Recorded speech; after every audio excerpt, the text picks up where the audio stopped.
and today we are going to talk about the combat martial skill, Chun Sool, or as some people call it, the standing combat martial art.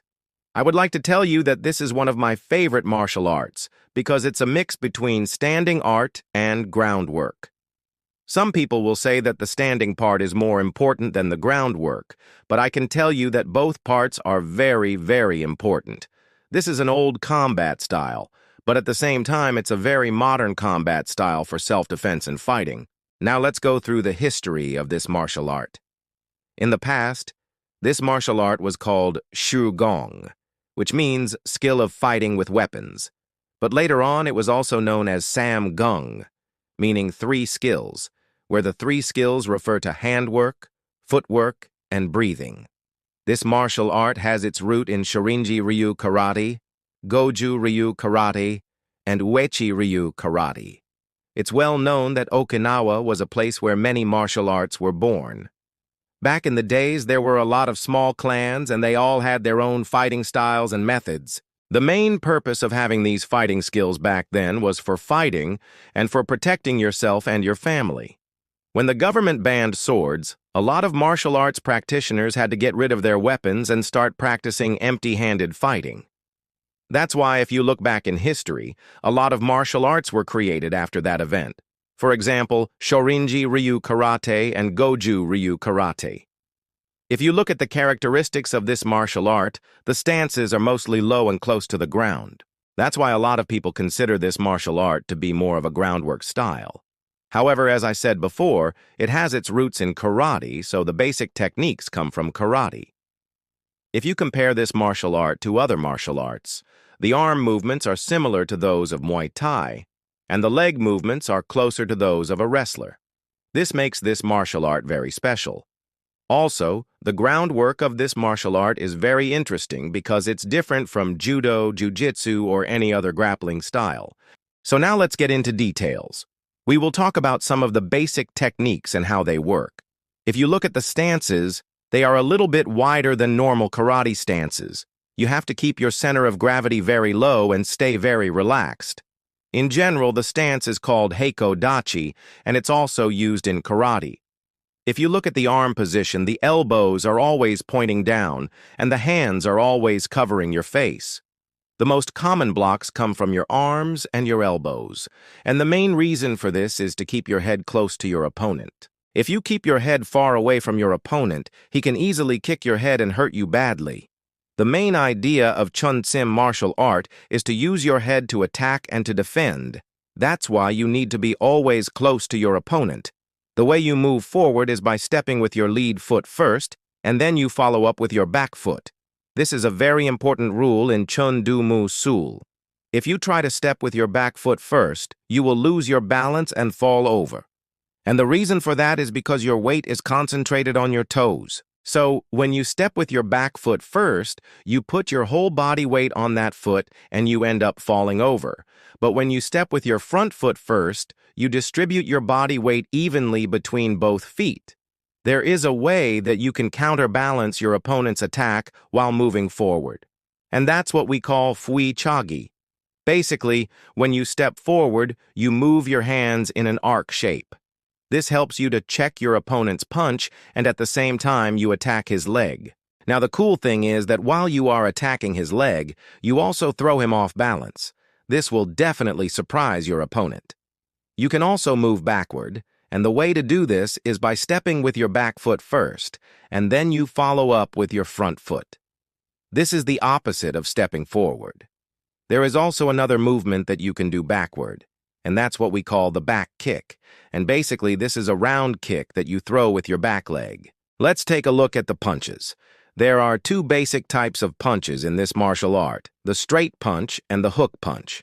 You can throw these punches with both hands, but the most common ones are thrown with your dominant hand. The straight punch is a very basic punch that you learn in almost every martial art. And as for the hook punch, you can throw it in two ways. You can throw it from the top down or from the bottom up. The most effective hook punch is the one that comes from the bottom up. This punch is very powerful because you are using your body weight to enhance the speed and the power of your punch. The block that you use for the hook punch is called at deco. You raise your elbow and rotate it downward, and at the same time you turn your upper body away from your opponent. There are two types of kicks, the front kick and the round kick.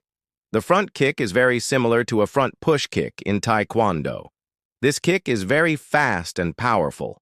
If you know how to use it well, it can knock out your opponent. As for the round kick, it's more of a combat-style kick, so it's not like a side kick or a hook kick in Taekwondo. Here, the shin is angled towards the opponent's body. The target for this kick is the body and sometimes the head. This kick is very powerful and you can use it both offensively and defensively. For example, you can use it to counter your opponent's punch, or you can also use it to attack his body while he's trying to punch you. When you practice the round kick, you need to concentrate on your supporting leg. It needs to be very strong and stable. Otherwise, you won't be able to generate enough power with your kick.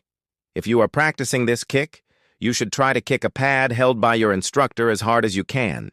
What you will notice is that you won't be able to kick hard unless your supporting leg is very strong. Once you master the round kick, you can use it very well in your self-defense tactics. In Chun school, we have what we call the 5 elements. These 5 elements are the basic handworks that you use in Chun school. In order to use these 5 elements well, you need to know the structure of your hand. Your hand has 5 knuckles. If you count from the top, the first knuckle is the one next to your finger. The second one is the one that makes a fist. The third one is next to your thumb.